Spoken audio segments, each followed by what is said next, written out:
كنزل الحراره التالي ديالها وكنخليهم يطيبوا على المهل. ولكن اللي كيبغي الحرشه تجي رطيبه، يعني تجي رطبه ما تجيش مقرمله، انا كنبغيها مقرمشه. اللي كيبغيها تجي رطبه من الاحسن يدير العافيه متوسطه.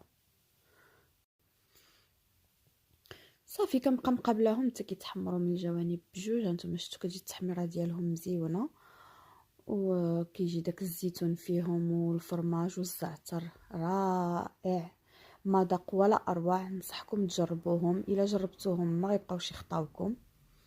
زوينين لا في الكوتي ولا في الفطور. هانتوما كما كتشوفوا كيجيو مقرملين ومن الداخل هشاش، وداك الفرماج اللي كديروا في الوسط كيجي دايب، كيعطيهم واحد الشكل زويون من الوسط.